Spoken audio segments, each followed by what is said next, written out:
प्यारे बच्चों। आज की जो हमारी ऑनलाइन क्लास है वो हिंदी की है और हिंदी की क्लास जो हमारी लास्ट क्लास थी यानी कि कल की क्लास में हमने अपना हिंदी का पार्ट 21 परी का शाप उसकी रीडिंग करी थी एक पेज की यानी पेज नंबर 83 की। आज हम उसी लेसन को कंटिन्यू करेंगे और अपने पार्ट को कंप्लीट करेंगे। ठीक है, तो सभी बच्चे अपनी हिंदी की बुक निकालें और पेज नंबर 84 पर जो हमारा पार्ट था उसको हम कंप्लीट करेंगे। तो ये कहानी जो थी एक परी की थी जिसमें परी जो है वो एक राजकुमारी को शाप दे देती है, कर्ज दे देती है ना, एक बद्दुआ दे देती है और फिर वो उस बद्दुआ से उस शाप से कैसे रिलीफ होती है, कैसे रिलीज हो, जो दूसरी परी है उसको कैसे रिलीज करती है उस कर्ज से। इस स्टोरी में हम यही आज जो है इस लेसन को कंटिन्यू करेंगे और समझेंगे। ठीक है, तो चलिए शुरू करते हैं आज की क्लास। तो एक बार मैं पीछे से आपको इसकी स्टोरी बता देती हूँ। ये जो कहानी है एक राजकुमारी की है। राजकुमारी यानी कि राजा की जो बेटी है उसका जब बहुत टाइम बाद जब राजा की औलाद पैदा होती है राजकुमारी है ना, तो उसको उसका जो है राजा एक इवेंट मतलब एक क्या कहते हैं गेट टुगेदर थ्रो करता है यानी कि उसकी बर्थडे पार्टी जो है अरेंज करता है राजा। और उसमें जो है उसके जो राज्य में परियां रहती थी 13 परियां उनको भी इन्वाइट करता है और उन परियों को 13 परियों में से वो 12 ही परियों को इन्वाइट कर पाता है क्योंकि उनके यहाँ जो राज्य में जो गोल्ड की प्लेट्स थी, तश्तरियाँ थी वो 12 ही सी थी, है ना, 12 थी। इसलिए राजा 13 परियों को नहीं बुला पाता क्योंकि उनके पास खाने के लिए प्लेट 12 थी।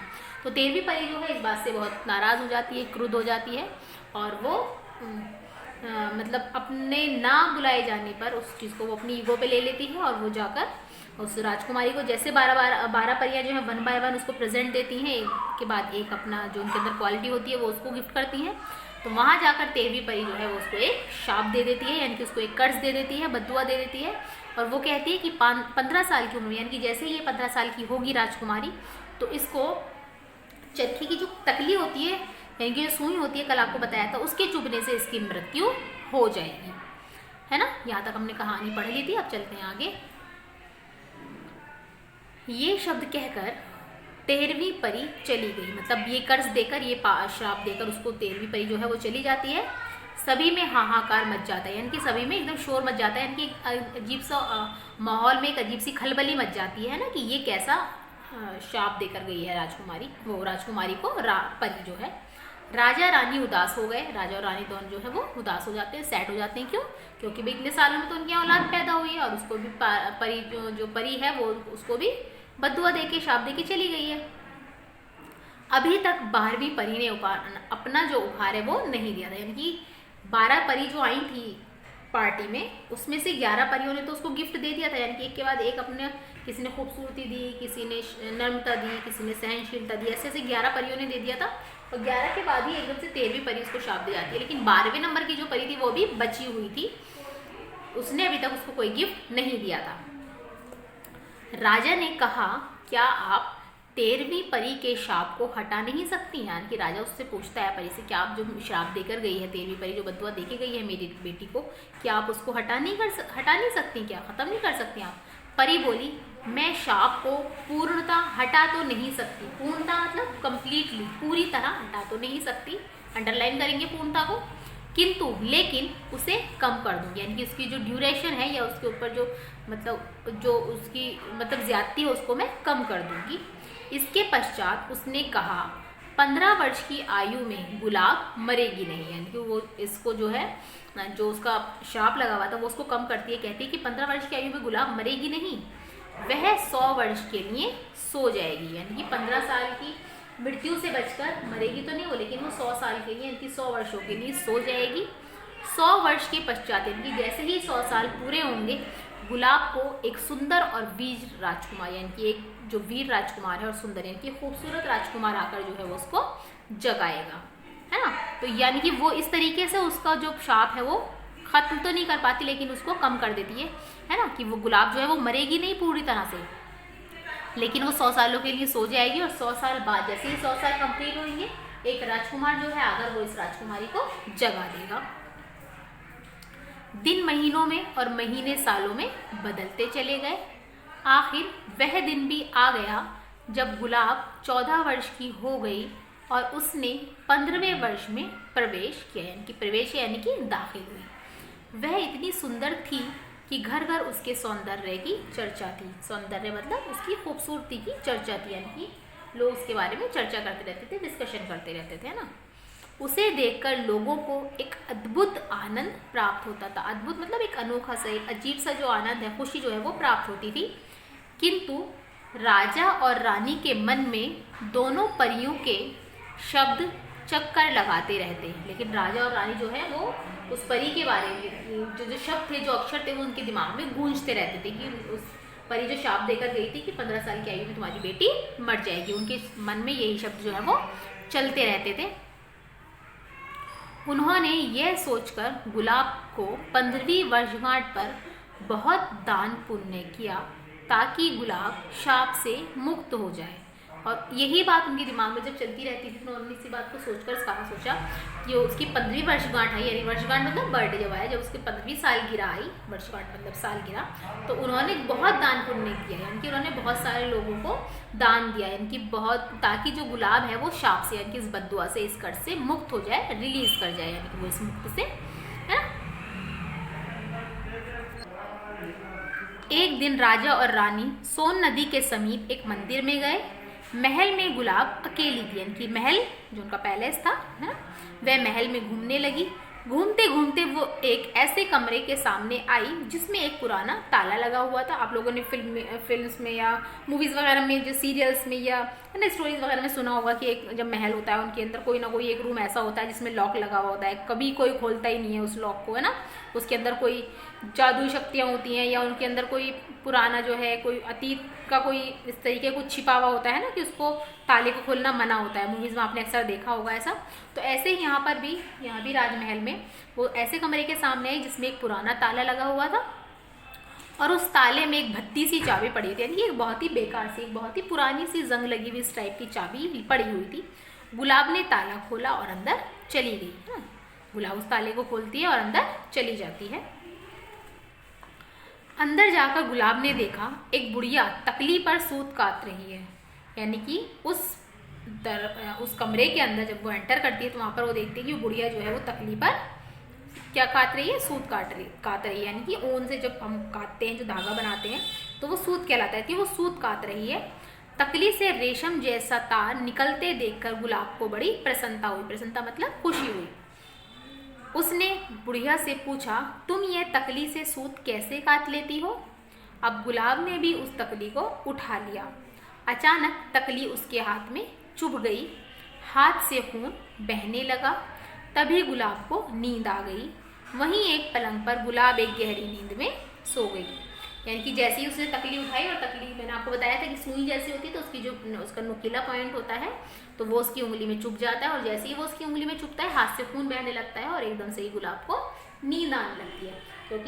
क्योंकि जो 13वीं राजकुमारी है वो उसका जो शाप है, शाप दे के जब जाती है तो उसका जो शाप कम करती है 12वीं राजकुमारी, तो उसको यही कहती है कि तकली के चुभने से वो बता के जाती है ना 13वीं राजकुमारी की, तकली के चुभने से इसकी मौत हो जाएगी। लेकिन जो 12वीं परी है वो उसको शाप को कम कर देती है कि तकली के चुभने से मौत नहीं होगी, वो एक लंबी नींद में सो जाएगी। तो गुलाब को तभी नींद आ जाती है और वहीं एक पलंग पर गुलाब जो है वो एक गहरी नींद में सो जाती है।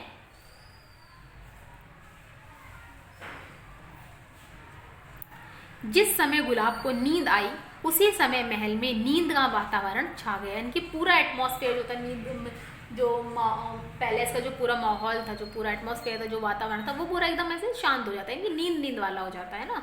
चारों तरफ जो एक मायूसी सी छा जाती है। तकली वाली बुढ़िया भी ऊँगने लगी, यानी कि जो सूत काट रही थी वो भी ऊँगने लगती है, उसको भी नींद आने लगती है। रसोई में खाना बनाने वाले सेवक सेविकाएं सब सो गए, यानी कि आप ऐसा समझिए जो टाइम था यानी कि वो वहीं पर रुक गया, क्योंकि जैसे ही गुलाब सोई पूरा राजमहल में जो भी लोग थे सब सो गए, सबको नींद आने लगी। पूरा जो वहाँ का माहौल था, पक्षी कीड़े मकोड़े, यानी कि हर किसी को नींद आने लगी, हर किसी को ऊँग आने लगी।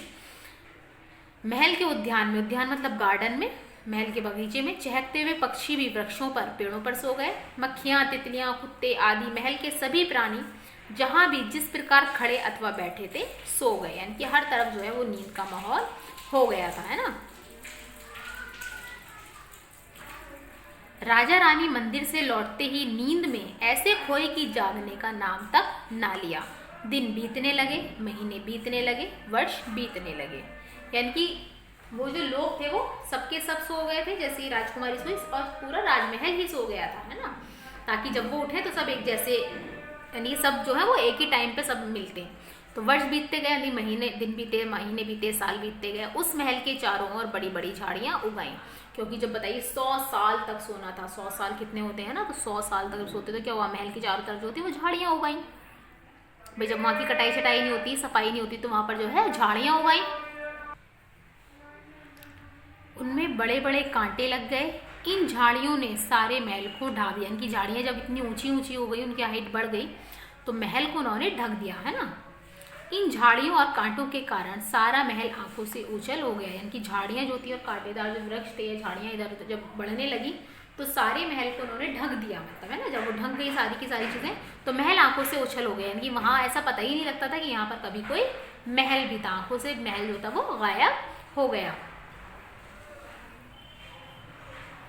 देश विदेश में बात फैल गई कि सोन नदी के पास एक परी महल है, वह झाड़ झंकाड़ से ढका हुआ है, यानी कि पूरे में ये बात फैल गई कि जो एक महल है परी महल, वो उसमें पूरी तरफ झाड़ियाँ ही झाड़ियाँ जो हैं वो उगी हुई हैं, यानी कि वो झाड़ झंकाड़ से ढका हुआ है। उसके अंदर गुलाब नामक एक अतीब सुंदरी सोई पड़ी है, और उसके अंदर गुलाब नाम की एक सुंदरी जो है, यानी कि एक सुंदर राजकुमारी वो सो रही है। उस महल में कोई नहीं जा सकता। गुलाब की नींद तब खुलेगी जब 100 साल के बाद एक राजकुमार आकर उसे जगाएगा और उससे विवाह करेगा, यानी कि जब कोई राजकुमार आएगा और उससे शादी करेगा तभी जो है गुलाब की जो नींद है वो टूटेगी, वो नींद से जागेगी। दूर दूर से कई राजकुमार गुलाब से विवाह करने आते। वह उन झाड़ियों को पार करके महल में प्रवेश करना चाहते थे, किंतु झाड़ियों के कांटों में उलझाकर या उलझकर, किंतु झाड़ियों के कांटों में उलझकर, यहाँ पर उलझा है, आकर डंडा हटा देना, उलझकर मर जाते। इस प्रकार अनेक राजकुमारों ने अपने प्राणों से हाथ धो लिए, यानी प्राणों मतलब अपनी जान से जो है बहुत सारे राजकुमारों ने हाथ धो लिए, क्योंकि वो राजकुमारी तक पहुंच ही नहीं पाते थे। आखिर 100 साल बीत गए। ठीक उसी दिन एक बड़ा ही सुंदर राजकुमार आया। उसका शरीर बहुत सुडौल था, यानी कि उसका जो शरीर था बहुत सुंदर था, है ना। उसकी आंखों में एक जादू था, एक अट्रैक्शन था उसकी आइज में, है ना। एक उसका मस्तक चौड़ा, मस्तक मतलब उसका जो माथा था वो बहुत चौड़ा था, और उसके बाल घुंघराले थे, उसके जो हेयर्स थे वो कर्ली थे। जो भी उसको देखता उस पर मोहित हो जाता, है ना, यानी कि वो जो था बहुत ही अट्रैक्टिव पर्सनालिटी का मालिक था जो राजकुमार आया था। इस राजकुमार ने भी सुना कि परी महल में गुलाब नामक सुंदरी सो रही है। वह महल की ओर गया। वीर राजकुमार कांटों वाली झाड़ियों से डरा नहीं, वह आगे बढ़ा। उसने देखा कि कांटे अचानक फूलों में परिवर्तित हो गए, मतलब उसने देखा कांटे जो थे वो अचानक फूलों में परिवर्तित मतलब बदल गए, कांटों की जगह फूलों ने ले ली। सारा झाड़ झंकाड़ देखते ही देखते एक सुंदर उपवन बन गया, यानी कि जो झाड़ झंकाड़ जो थे, इनकी जो झाड़ियाँ थी ऊंची ऊंची, वो खुद ही ऑटोमेटिक यानी कि खुद ही खत्म हो गई, और वो जो है खूबसूरत सा एक सुंदर सा उपवन बन गया, एक बगीचा बन गया, एक गार्डन बन गया। यह देखकर राजकुमार का साहस बढ़ा, और ये देखकर राजकुमार के अंदर जो है पॉजिटिविटी आई, यानी कि उसका जो उत्साह था, जो साहस था वो बढ़ गया। उसने महल में प्रवेश किया, यानी कि वो महल में जो है दाखिल हो गया। महल में राजकुमार ने बड़ा ही अद्भुत दृश्य देखा, यानी कि बहुत ही अजीब तरह का वहाँ का नज़ारा देखा उसने। कहीं कुछ लोग खड़े खड़े आंखें बंद किए सो रहे हैं, कुछ लोग बैठे हैं, तो कुछ लोग लेटे हुए हैं। ऐसी शांति है जैसे शमशान में होती है, यानी कि शमशान जहाँ पर मुर्दों को जलाया जाता है ना, तो ऐसी ही शांति लग रही है वहाँ पर जैसे कि शमशान है, यानी यहाँ पर मुर्दे हैं, कोई खड़ा है कोई बैठा है, क्योंकि वो जो जिस कंडीशन में थे 100 साल पहले वो उसी कंडीशन में वहाँ पर सो गए थे। जैसे ही गुलाब सोई थी वैसे ही सभी लोग जिस जिस कंडीशन में, जिस जिस पोजीशन में थे वो उसी पोजीशन में सो जाते हैं, और अब इसी पोजीशन में वो वापस उस राजकुमार को मिलते हैं। पशु पक्षी कीड़े पतंगे सब नींद में खोए हुए हैं। उसने राजा रानी को भी सोए हुए पाया। आखिर वह उस कमरे में गया जहाँ राजकुमारी सो रही थी। उसकी सुंदरता देखकर राजकुमार चकित रह गया, चकित मतलब हैरान रह गया कि इतनी सुंदर राजकुमारी है। उसने उसका हाथ अपने हाथ में लिया, फिर उसने गुलाब के बालों पर हाथ फेरा। राजकुमारी की पलकें उठने लगी, यानी कि वो नींद से जागने लगी। उसने आंखें खोली, वह राजकुमार को देखकर मुस्कुराई। उसके मुस्कुराते ही पक्षी गाने लगे, यानी कि जैसे ही राजकुमारी जागी और जैसे ही उसने मुस्कुराई, उसकी मुस्कुराहट से जो पक्षी थे वो गाना गाने लगे। मंद मंद वायु चलने लगी, यानी कि माहौल जो था बहुत ही प्लेजेंट हो गया था, बहुत ही सुहावना हो गया था। पक्षी जो थे वो गुनगुनाने लगे, गाने लगे, मंद मंद यानी कि धीरे धीरे जो थी मंद मंद हवा जो थी वो चलने लगी। महल में चहल पहल हो गई, यानी कि रौनक हो गई महल में, सभी लोग क्योंकि जागने लगे थे, है ना। जो झाड़ झंकार था वो ख़त्म हो गया था, एक खूबसूरत बगीचा वहाँ पर बदल गया था, सब जाग गए। राजा और रानी ने देखा कि गुलाब एक सुंदर राजकुमार के साथ खड़ी हंस रही है।